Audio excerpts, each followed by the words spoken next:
It began with a conversation so unexpected that even seasoned royal insiders struggled to explain it.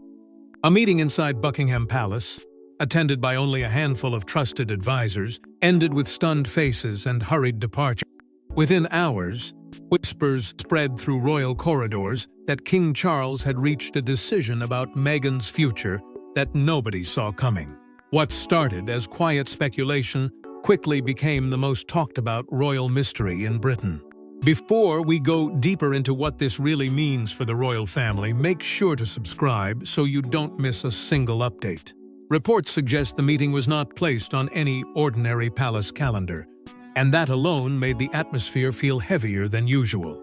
This was not a casual family discussion, not a soft attempt at reconciliation, and not another quiet effort to calm tensions behind closed doors. It was something sharper, something more deliberate.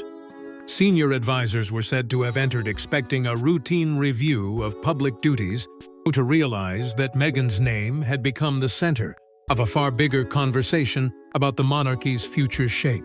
Insiders whisper that King Charles, weakened by years of family storms and the pressure of the crown, listened carefully as different sides laid out the danger, the opportunity, and the impossible question hanging over everything. Could Meghan ever be given any kind of future role without reopening old wounds?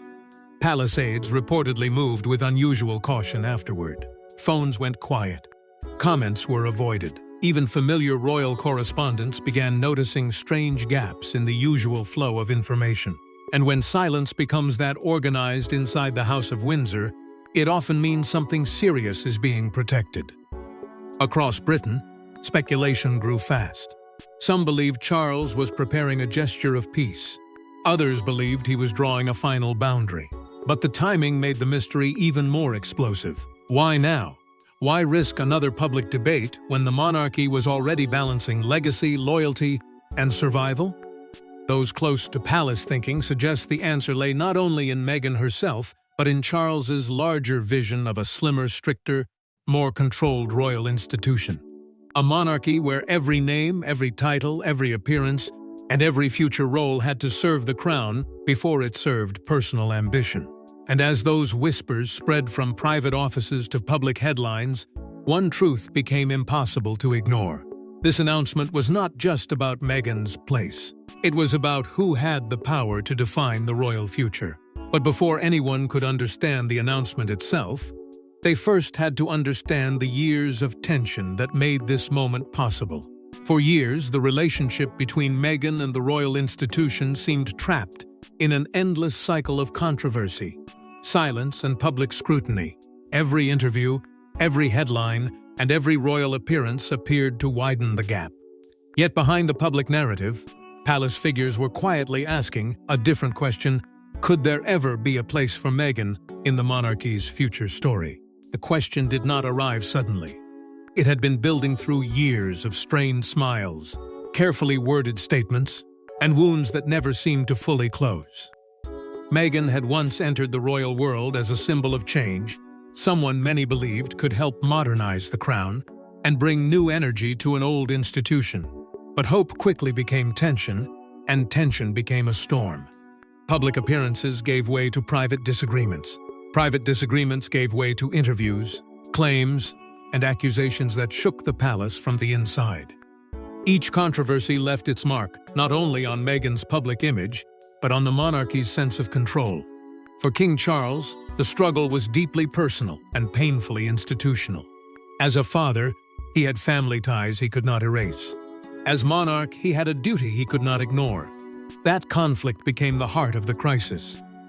Advisors worried that any future role connected to Meghan could reopen debates the palace had worked hard to quiet.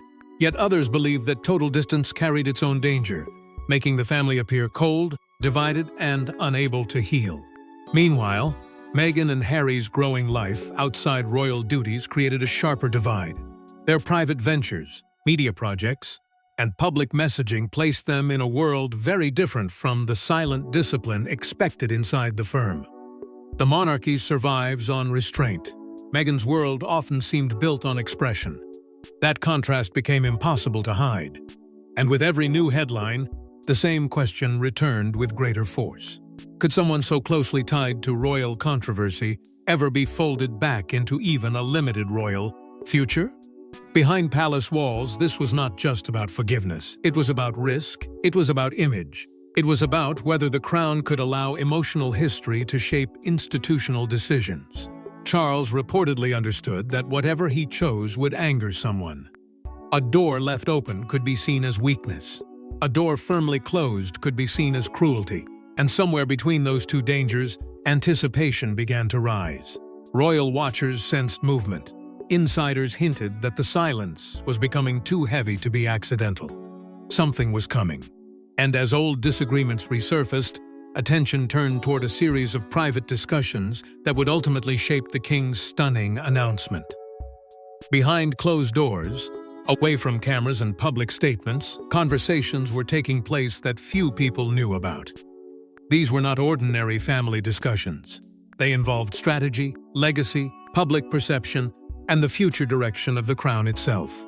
According to insiders, the outcome of these talks would determine whether Meghan remained part of the royal narrative or became something entirely different. For months, reports suggest carefully chosen advisors reviewed the problem from every angle, measuring not just what the public might accept, but what the monarchy itself could survive. This was not a simple matter of family forgiveness. It was a question of control. Every possible path carried danger. If Charles allowed Meghan any future connection to royal life, critics could accuse the palace of surrendering to pressure. If he closed the door completely, others could say the crown had chosen punishment over peace. That balance made the discussions tense, quiet, and deeply uncertain. Some voices reportedly argued that the monarchy had to modernize, to show it could bend without breaking, and that shutting Meghan out forever would only keep the wound alive. Others warned that tradition was not decoration. It was the wall holding the institution upright. They feared that any blurred role, even a symbolic one, could confuse the public and weaken the line between working royals and private royal figures. Charles, according to whispers, listened with the burden of a man trying to protect both his family and his reign. He knew the crown could not be ruled by emotion alone, but he also knew that cold decisions inside palace rooms could echo for generations. Senior royals were said to have offered different views, some focused on unity, others on discipline, and those differences only deepened the sense that something historic was being shaped. Outside the palace, the silence began to feel louder than any statement. Royal correspondents noticed careful wording. Commentators sensed movement. Even small pauses in official communication became fuel for speculation. Was Charles preparing a compromise? Was he drawing a final boundary? Or was he creating a new category that would keep Meghan visible but firmly outside the center of power? Nobody knew, and that was exactly why the suspense grew. Behind every unanswered question was the same hidden truth. The monarchy was no longer deciding how to respond to the past, but how to prevent the past from controlling its future. And as the consultations narrowed, as advisors weighed risk against legacy and tradition against change, the palace seemed to reach the edge of a decision that could no longer remain buried. Then came the moment that transformed whispers into headlines and speculation into a national conversation. When the announcement finally arrived, it landed like a thunderclap across the United Kingdom. Commentators scrambled for details. Royal watchers debated every word. Supporters and critics alike found themselves asking the same question. What exactly did King Charles intend for Meghan's future role, and why reveal it now? The statement was brief enough to feel controlled, but powerful enough to ignite a national storm. It did not read like an ordinary palace update. It carried the weight of a decision that had been shaped in silence, tested behind closed doors, and released only when the king was ready for the entire country to react. Within minutes, media outlets began pulling apart each phrase, searching for hidden meanings in the careful language. Some believed Charles had opened a narrow path toward future involvement. Others insisted the wording was a polite but firm boundary, a royal way of saying that Meghan's connection to the monarchy would remain symbolic, distant, and tightly controlled. That uncertainty made the announcement even more explosive. It gave both sides enough to argue, but no one enough to fully claim victory. Across Britain, the reaction split almost instantly. Supporters saw a possible act of maturity, a monarch attempting to rise above years of bitterness and leave room for healing.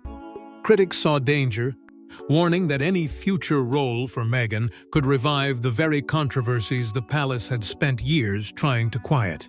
Royal experts offered competing interpretations, each one adding another layer to the drama. Some focused on Charles's tone, noting that his words seemed measured, almost guarded, as if every sentence had passed through legal, emotional, and constitutional filters. Others looked at what was missing, arguing that the absence of clear duties, titles, or public responsibilities revealed more than the announcement itself. It was not only what Charles said, it was what he refused to say. And that silence became the real headline. Questions began rising with force. Would Meghan be allowed to appear at future royal events? Would her public work ever be connected to the crown again? Was this a step toward reconciliation, or a final attempt to define the limits before the next reign? Behind all of it stood Charles, carrying the impossible burden of a king who had to sound compassionate without appearing weak, firm without seeming cruel, and modern without breaking the ancient discipline of the monarchy. The announcement did not end the debate. It sharpened it. It turned private tension into public judgment and forced the nation to look directly at a royal question the palace had avoided for years. Yet the announcement's true impact could only be understood by examining how key members of the royal family reacted behind the scenes. As Britain absorbed the news, another story was unfolding behind palace gates. Family members, aides, and longtime royal allies were reportedly processing the implications in real time. Some saw opportunity, others saw risk, and a few feared the announcement could reshape relationships that had already been tested for years.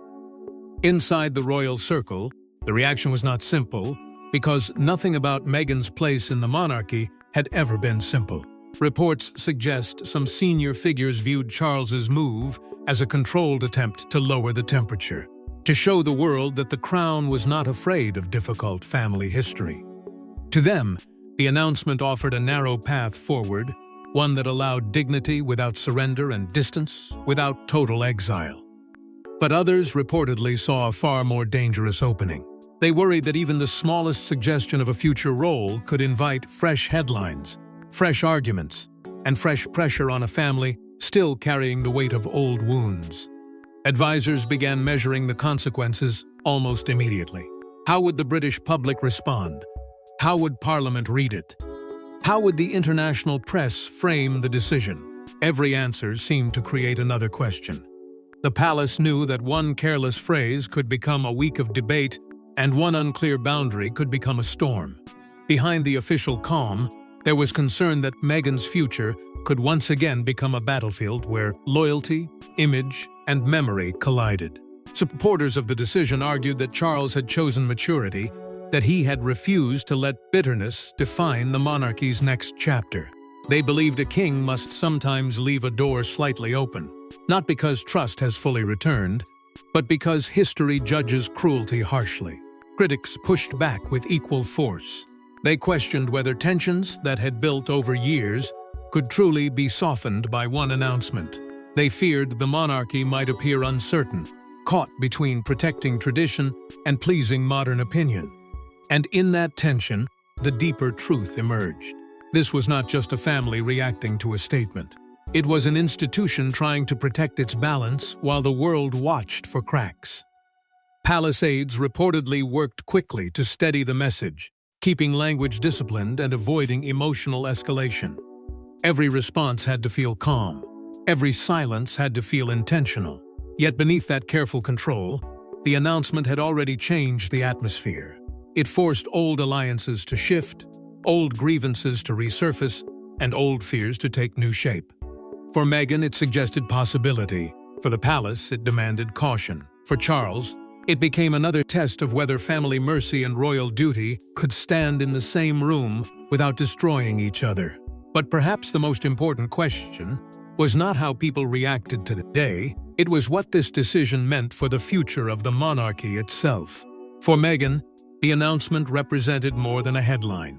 It marked the beginning of a new chapter filled with uncertainty, opportunity, and enormous public attention. Every move from this point forward would be watched through a different lens, carrying implications that stretched far beyond one individual.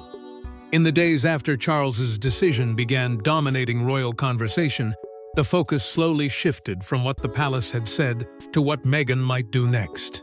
That was where the real suspense lived, because an announcement can define a boundary, but it cannot control every reaction that follows. Reports suggest this moment created a strange mixture of possibility and pressure. On one side, Meghan could be seen as someone offered a new opening, a chance to reshape her public connection to the royal world without stepping fully back into its strict machinery. On the other side, that same opening carried a burden. Every speech, every project, every public appearance would now be measured against the king's words. If she moved too close to royal language, critics would accuse her of using the crown. If she moved too far away, supporters might question whether the announcement meant anything at all. That narrow space became the new battlefield. International media interest only intensified the pressure. In America, the story was framed through reinvention and personal freedom. In Britain, it was judged through duty, restraint, and memory. Those two worlds have always pulled Meghan's story in different directions, and now Charles's announcement made that divide even sharper. The debate over her long-term connection to the royal family was no longer just emotional. It became strategic. Could there be future appearances? Could there be careful collaborations around causes? Could Meghan remain connected to royal history while still living outside royal command? Each question carried risk, because the monarchy does not survive on confusion. It survives on clear lines, and Meghan's legacy has often existed in the space where lines blur. For her, this was both opportunity and warning. She had the chance to influence how the next chapter would be remembered, but only if she understood the weight of the institution standing behind every headline. Public perception could soften, or it could harden. Sympathy could grow, or suspicion could return. Nothing was settled. That uncertainty made the moment so powerful. Charles had not simply spoken about Meghan's future. He had placed her at the center of a test that would reveal whether old wounds could become history, or whether they would keep shaping the monarchy's present. And as attention focused on Meghan's future, an even larger story began emerging about King Charles and the monarchy he hopes to leave behind. Every major royal decision tells us something about the person making it. For King Charles, this announcement was viewed by many observers as a reflection of how he sees the future of the institution he now leads. It was not simply about one family member, it was about defining what the monarchy should become in the years ahead. Charles has always stood between two powerful forces: the weight of tradition and the demand for change. As Prince of Wales, he spent decades waiting, thinking, preparing, and imagining a reign that would carry his own stamp. But the crown is not a personal project. It is a sacred duty, watched by the public, judged by history, and tested by every family fracture that spills into the open. That is why this announcement mattered far beyond Meghan's name. It revealed a king trying to build rules for a new royal age, one where affection cannot erase responsibility and popularity cannot replace service. Reports suggest Charles wanted to avoid a decision that looked cruel, but he also understood that the monarchy cannot survive if its borders become unclear. Working royals, non-working royals, private ventures, public causes, royal titles, personal brands — these lines had become too blurred, too dangerous, too easy for critics to attack. So his language appeared careful because his task was delicate. He had to show that the palace could adapt without losing its spine. He had to prove that compassion and control could exist together. In that sense, Meghan's future became a mirror for Charles's leadership. Would he be remembered as a king who allowed old wounds to weaken the crown, or as one who turned family crisis into institutional order? The public expected firmness but not bitterness, mercy but not confusion, modernization but not surrender. And Charles, facing those expectations, seemed to choose a path built on restraint. Not a dramatic rejection, not a full return. something narrower, colder, and more strategic. This was the language of a monarch trying to protect tomorrow from yesterday's damage. Long-term priorities were hidden beneath every phrase: stability for William's future reign, clarity for the royal household, and a message to the world that the crown decides its own shape. Yet even the most careful royal decision can carry consequences no one can fully predict. By placing Meghan's future inside a larger plan, Charles may have calmed one storm while quietly preparing the next. Because royal history rarely moves in straight lines, it bends through silence, duty, resentment, and time. But the final meaning of this moment may not be understood for years, because its consequences are only beginning to unfold. What began as a whispered conversation behind palace doors evolved into one of the most discussed royal developments in recent memory. Whether viewed as a bold step, a calculated compromise, or a surprising gesture, King Charles's announcement has already altered the conversation surrounding Meghan and the monarchy's future.